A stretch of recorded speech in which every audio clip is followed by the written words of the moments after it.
नमस्कार दोस्तों, target exam academy में आप सभी का हार्दिक स्वागत है। मैं हूं ज्ञान प्रकाश। आज की इस महत्वपूर्ण क्लास में हम भारतीय संविधान की प्रस्तावना का अध्ययन करेंगे। प्रस्तावना को संविधान की आत्मा, दर्शन और उद्देश्य का सार कहा जाता है। प्रतियोगी परीक्षा की दृष्टि से यह अध्याय अत्यंत महत्वपूर्ण है और यहाँ से अक्सर प्रश्न पूछे जाते हैं। यदि आपने इस चैप्टर का पिछला वीडियो अभी तक नहीं देखा है तो उसे अवश्य देखें। मैंने उसे इसी प्लेलिस्ट में जोड़ दिया है, जिससे आपको पूरा विषय क्रमबद्ध तरीके से समझ में आए। तो बिना समय गंवाए आइए शुरू करते हैं आज की क्लास और विस्तार से समझते हैं भारतीय संविधान की प्रस्तावना। तो आखिर प्रस्तावना क्या है? तो प्रस्तावना क्या कहता है कि प्रस्तावना संविधान का परिचय पत्र होता है। जिस तरह से हम किसी स्कूल कॉलेज में पढ़ते हैं, वहाँ जाने के लिए हमें परिचय पत्र की आवश्यकता होती है, तो वही क्या है हमारा प्रस्तावना परिचय पत्र का कार्य करता है। किसका? संविधान का। नेक्स्ट है, प्रस्तावना को संविधान की आत्मा तथा दर्शन कहते हैं। क्या कहते हैं? आत्मा तथा दर्शन। इसमें क्या छुपा रहता है? प्रस्तावना में उद्देश्य, आदर्श और मूल सिद्धांत। क्या छिपा रहता है? उद्देश्य, आदर्श और मूल सिद्धांत। इसके बाद प्रस्तावना हमें बताती है कि भारत किस प्रकार का राष्ट्र बनना चाहता है। ठीक है। नेक्स्ट, अब है एग्जाम पॉइंट से कि प्रस्तावना क्या है। तो प्रस्तावना किसे कहते हैं? प्रस्तावना क्या है? तो प्रस्तावना क्या है? संविधान का क्या है? संविधान का परिचय पत्र है। दूसरा क्या है? संविधान का आत्मा है। और तीसरा क्या है? संविधान का दर्शन है। याद हो जाएगा। नेक्स्ट, अब है प्रस्तावना का स्रोत। ये प्रस्तावना का स्रोत क्या है? तो पंडित नेहरू जी द्वारा उद्देश्य प्रस्ताव रखा गया था। इसी से जो प्रस्तावना है तैयार हुआ। तो इसको कब प्रस्तुत किया गया? तो 13 दिसंबर 1946 को। कब? 13 दिसंबर 1946 को प्रस्तुत किया गया, यानी रखा गया। और इसे स्वीकृति कब मिली? 22 जनवरी 1947 को। ठीक है। तो वह प्रश्न क्या रहेगा? उद्देश्य प्रस्ताव किसने प्रस्तुत किया था? तो सही उत्तर कौन सा होगा? पंडित जवाहरलाल नेहरू। साथ साथ आप क्वेश्चन भी याद करते जाइए लास्ट, ताकि आपको बाद में आसानी हो। तो क्या होगा? प्रस्तावना का प्रस्ताव कब प्रस्तुत किया गया था? 13 दिसंबर 1946 को। और पारित कब किया गया था? 22 जनवरी 1947 को। क्या किया गया था? इसको स्वीकृत कर दिया गया था। ठीक है। नेक्स्ट है, अब है प्रस्तावना कब लागू है। तो जैसा कि जानते हैं कि जब हमारा संविधान अंगीकृत हुआ, अंगीकृत का मतलब होता है पूरा उसका ढांचा जो है, बॉडी पूरा बन जाना। तो पूरा बॉडी अंगीकृत, यानी अंग से लथपथ, यानी जो अंग है पूरा उसको प्रदान हो गया है, यानी कि क्या होना चाहिए वो पूरा मिल गया है। तो कब हुआ था? तो 26 नवंबर 1949 को। लागू कब हुआ था? 26 जनवरी 1950 को। तो इस तरह से क्या, तो हमारा संविधान दिवस कब मनाया जाता है? 26 नवंबर को। और गणतंत्र दिवस कब मनाया जाता है? 26 जनवरी। ठीक है। नेक्स्ट, अब है कि प्रस्तावना के मुख्य तत्व क्या है।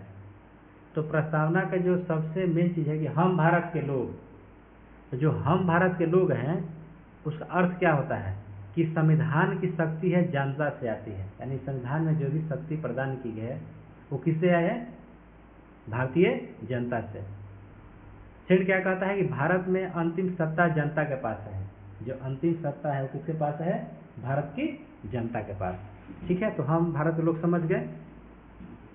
आते हैं नेक्स्ट, संपूर्ण प्रभुत्व संपन्न। इसका अर्थ क्या होता है भाई? तो इसका अर्थ होता है कि भारत किसी दूसरे देश के अधीन नहीं है, पहला। दूसरी बात क्या है कि आंतरिक और बाहरी दोनों मामलों में स्वतंत्र है। बात भी सही है, भारत का अपना विदेश नीति है, भारत का अपना आंतरिक नीति है। जो भी बनाना होता है तो भारत स्वयं बनाता है, यानी भारत क्या है? एक संपूर्ण प्रभुत्व संपन्न है। ठीक है। नेक्स्ट आगे बढ़ते हैं, क्या है? समाजवादी। तीसरा क्या कहता है? समाजवादी। भारत कैसा है? समाजवादी। तो ये जो समाजवादी शब्द था, बात समझिए, ये जो शुरुआत में हमारा जो संविधान बना था उसमें नहीं था। इसे 42वें संविधान संशोधन 1976 द्वारा जोड़ा गया था। ठीक है, तो आखिर समाजवादी क्या कहता है, इसमें होता क्या है, इसमें है कि आर्थिक और सामाजिक समानता पर बल देता है, यानी आर्थिक दृष्टिकोण से भी समान हो और सामाजिक असर से भी क्या हो, समान हो। इसके बाद क्या कहता है, गरीब और अमीर के बीच की असमानता कम करने का प्रयास करना, यानी कि इसके तहत है कि जो अमीर है अमीर रहे, जो गरीब है गरीब रहे, ऐसा सिद्धांत नहीं होना चाहिए। जो गरीबी और अमीरी के बीच का जो खाई है उसको पाटने का काम यह करता है कौन, समाजवादी। ठीक, नेक्स्ट है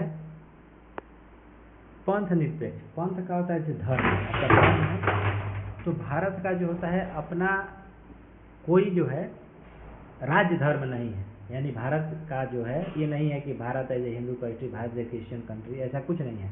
क्या कहता है, भारत एक धर्मनिरपेक्ष राज्य है, यानी कि सभी धर्मों की समानता है इसमें, और राज्य का अपना कोई धर्म नहीं है। ठीक है, नेक्स्ट है लोकतांत्रिक। लोकतांत्रिक का मतलब क्या होता है, डेमोक्रेसी। इसमें क्या है भाई, तो जनता अपने प्रतिनिधियों का चुनाव करती है और सरकार जो होता है जनता द्वारा, जनता के लिए और जनता की होती है। ठीक है, यानी कि जो भी है जनता के द्वारा होता है। किनका लिखा हुआ है ये, अब्राहम लिंकन का आप लोग नाम सुने होंगे, अमेरिका के राष्ट्रपति थे जो अब्राहम लिंकन थे, वो कहाँ थे, अमेरिका के राष्ट्रपति थे, उन्हीं के द्वारा दिया गया था। जनता द्वारा, जनता के लिए, जनता की होती क्या है, शासन है। नेक्स्ट है गणराज्य। गणराज्य का अर्थ क्या होता है समझिए, कि राष्ट्राध्यक्ष जनता द्वारा अप्रत्यक्ष रूप से चुना जाता है, यानी कि गणराज्य का मतलब होता है कि उस जो देश का या उस राष्ट्र का जो सबसे बड़ा जो शासक है वह क्या होगा, वह राजा नहीं होगा, उसका चुनाव होगा। ऐसा नहीं कि राजा के बेटा राजा के बेटा, राजा के बेटा राजा के, इस तरह का नहीं होगा। यानी कि जो भी जो राष्ट्र का प्रमुख होगा उसका चुनाव होगा। कौन चुनेगा, जनता। जैसे सबसे बड़ा संवैधानिक पद कौन सा है भारत में, तो राष्ट्रपति का। तो राष्ट्रपति क्या होता है, निर्वाचन होता है। ऐसा नहीं ना कि राष्ट्रपति हैं फिर उनका बेटा राष्ट्रपति बने, ऐसा तो है नहीं। नेक्स्ट है प्रस्तावना का उद्देश्य। इसका उद्देश्य क्या है, तो इसका मेन उद्देश्य है न्याय। हमको चाहिए जस्टिस, न्याय चाहिए। तो कौन कौन सा न्याय चाहिए हमको, तो हमें चाहिए सामाजिक न्याय, हमें चाहिए आर्थिक न्याय, और हमें चाहिए राजनीतिक न्याय, यानी कि सोशल, इकोनॉमिक और पॉलिटिकल, तीनों हमें जो न्याय है इसमें जिक्र किया है, हमें तीनों न्याय चाहिए। ठीक है, नेक्स्ट है स्वतंत्रता। तो स्वतंत्रता का इसमें है कि कौन कौन सा स्वतंत्रता का है, तो इसमें क्या है, अभिव्यक्ति, विचार, विश्वास, धर्म और उपासना। आप देखिएगा किसी भी तरह का विचार हो तो अब भारत में विचार रखते हैं, अपना ओपिनियन रखते हैं। जैसे हम अभिव्यक्ति के, हमको क्या बोलना है हम उसको अब व्यक्त करते हैं भारत में। ठीक है, विश्वास, हमको जो मानना है उसको मानते हैं। धर्म है, किसी भी धर्म को मानते हैं। उपासना, जिसका पूजा पाठ करना चाहते हैं करते हैं। तो ये स्वतंत्रता है, विचार की, अभिव्यक्ति की, विश्वास की, धर्म की और उपासना की। ठीक है, नेक्स्ट है समानता। तो समानता में क्या क्या है, तो अवसर की समानता और कानून के समक्ष समानता, यानी कि जो भी हमें अवसर अपॉर्चुनिटी जो मिलेगी उसमें क्या रहेगी, समानता रहेगी। अब है कानून के समक्ष समानता। ऐसा नहीं कि दो व्यक्ति है, एक ही गुनाह के लिए एक को हम कम सजा देते हैं, एक को अधिक सजा देते हैं, नहीं, कानून के समक्ष सभी की समानता होगी। ठीक है, नेक्स्ट बंधुता। तो बंधुता में क्या होता है इसमें कि सभी नागरिकों में भाईचारा, व्यक्ति की गरिमा और राष्ट्र की एकता एवं अखंडता। देखिए बंधुता का मतलब क्या, सिंपल समझिए कि जैसे कि हम जो हमारा भारत है यह धर्म बहुल क्षेत्र है, भाषा बहुल क्षेत्र है, संस्कृति बहुल क्षेत्र है। तो इसमें सभी को मिलाकर, ऐसा नहीं कि भाषा का आधार पर लड़ रहे हैं, धर्म का आधार पर लड़ रहे हैं, सभी को भाईचारा रखना है। कोई व्यक्ति उसकी गरिमा की रक्षा करनी है और हमें अपने देश की, अपने राष्ट्र की एकता और अखंडता को बनाए रखना है। ठीक है, नेक्स्ट अब है कि 42वां संविधान संशोधन क्या है 1976 में। तो इसमें 3 शब्द जोड़े गए थे। जो प्रस्तावना है उसमें 3 शब्द, समाजवादी, पंथ निरपेक्ष और अखंडता, ये 3 चीज जो है इसमें जब संविधान बना था उस समय 3 चीज़ क्या था, नहीं था। ठीक है, उसको कैसे जोड़ा गया, 42वां संविधान संशोधन 1976 से। तो मैं आपको ट्रिक बताऊंगा। ट्रिक क्या है, SPA। SPA मतलब एस से समाजवादी, P से पंथ निरपेक्ष और ए से अखंडता, यानी जो SPA है, ये जो SPA है इसको याद रखिएगा। ठीक है, SPA क्या है भाई, तो समाजवादी, पंथ निरपेक्ष और अखंडता। याद हो गया, याद हो जाएगा। चलिए, आशा करते हैं आप सभी को याद हो जाए। अब है कि क्या प्रस्तावना संविधान का भाग है। जिस तरह से आपको अनुच्छेद होते हैं, भाग होते हैं, उसके बाद आपको अनुसूचियाँ होती है, सभी क्या आती है, संविधान के भाग है, उसमें संशोधन होते आया। तो इसमें एक केस चला था, केसरू बेरुबारी मामला। केस जो था बेरुबारी मामला था, चल रहा था 1960 में। तो उसमें फैसला आया कि नहीं, प्रस्तावना संविधान का भाग नहीं है। अब इस फैसला आने के बाद जो खुद कोर्ट क्या किया, जो सुप्रीम कोर्ट अपने जो फैसला था उसको बदल दिया। अब क्या किया उसमें, तो ठीक 13 साल के बाद, यानी 60 में कहा था, क्या सुप्रीम कोर्ट क्या कहा था, मानिए उच्चतम न्यायालय ने क्या कहा था कि नहीं, यह जो प्रस्तावना है संविधान का भाग नहीं है।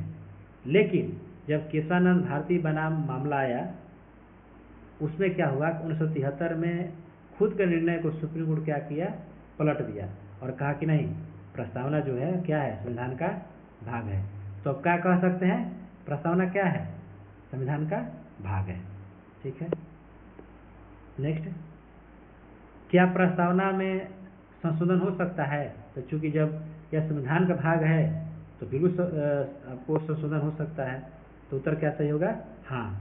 कौन सा संशोधन हुआ था, तो 42वां संविधान संशोधन द्वारा 1976 में क्या किया गया, प्रस्तावना में संशोधन किया गया था। क्या क्या दिया गया था, पहला क्या था, समाजवादी, एस से समाजवादी, पी से पंथ निरपेक्ष और क्या था, याद कीजिए, SPA। ए से क्या था, देख लीजिए, ए से क्या था, इसमें क्या था, अखंडता, यानी समाजवादी, पंथ निरपेक्ष और अखंडता। ठीक है, अब आते हैं प्रस्तावना का महत्व क्या है। तो जो प्रस्तावना है उसको क्या कहते हैं, वह क्या है, संविधान की आत्मा है। क्या है, संविधान की आत्मा है। फिर क्या कहता है, संविधान की दिशा बताती है कि हमें संविधान को किस दिशा में जाना है।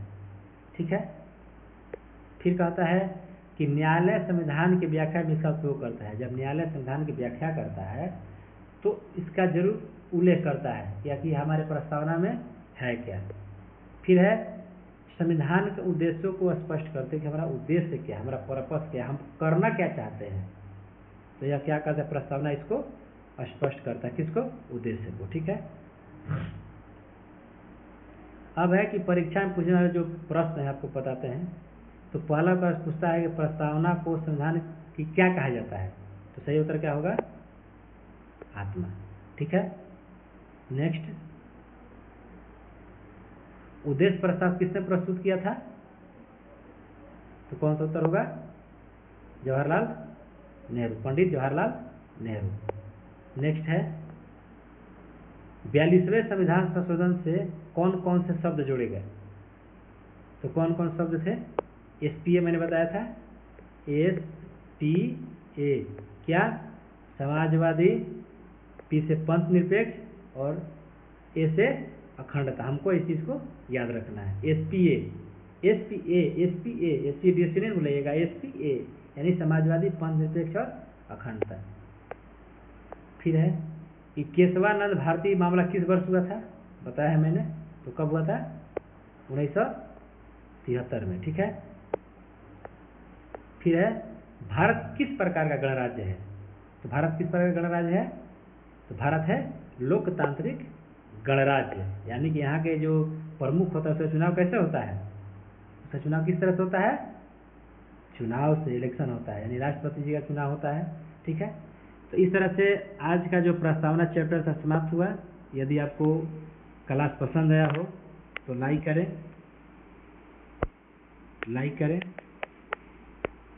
शेयर करें और सब्सक्राइब करना ना भूलें। ठीक है, ताकि मैं और भी अच्छा अच्छा वीडियो जो है ला सकूं, और मैं नेक्स्ट क्लास में इसका जो अगला नेक्स्ट अध्याय है मैं उसको कवर करूँगा। तब तक के लिए धन्यवाद।